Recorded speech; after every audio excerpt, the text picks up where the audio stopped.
8 வருஷம் ஆகியும் இதனால் தான் குழந்தை இல்லை. உண்மையை உடைத்த நடிகர் சாந்தனு. திரை உலகில் வாரிசு நடிகர்களின் ஆதிக்கம் எப்போதும் இருந்து வருகிறது. அந்த வகையில் தமிழ் திரையுலகில் பன்முக திறமையை கொண்ட நடிகர் பாக்யராஜின் மகன் நடிகர் சாந்தனு குழந்தை நட்சத்திரமாக தனது அப்பாவின் மூலம் திரையுலகுக்கு அறிமுகமானார். இதனை அடுத்து தமிழ் திரைப்படங்கள் பலவற்றில் நடித்திருந்தாலும் இவர் பெயர் சொல்லக்கூடிய வகையில் எந்த ஒரு திரைப்படமும் இவருக்கு வெற்றிப்படமாக அமையவில்லை. விஜய் டிவியில் தொகுப்பாளினியாக திகழ்ந்த கீர்த்தியை காதலித்து திருமணம் செய்து கொண்டதை அடுத்து இவர்களுக்கு கடந்த 8 வருஷம் ஆகியும் பிள்ளை பேறு இல்லாத நிலையில் இருக்கிறார்கள்.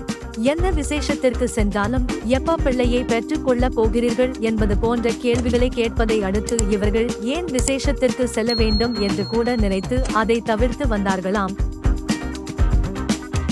அது மட்டுமல்லாமல் இவர்கள் இருவரும் தற்போது அவர்களது கேரியரில் கவனத்தை செலுத்தி வருவதன் காரணத்தால் குழந்தை பெற்றுக் கொள்ளவில்லை என்பதை ஓபனாக அண்மை பேட்டி ஒன்றில் நடிகர் சாந்தனு தெரிவித்திருக்கிறார். மேலும் சாந்தனு பேசிய இந்த பேச்சானது தற்போது இணையத்தில் வைரலாகி வருவதோடு இவர்கள் குழந்தை பெற்றுக் கொள்ளாத காரணத்தை அறிந்த பலரும் கேரியர் எப்போது வேண்டுமானாலும் அமையும், ஆனால் குழந்தை அப்படி அல்ல என்று கருத்துக்களை தெரிவித்து வருகின்றனர்.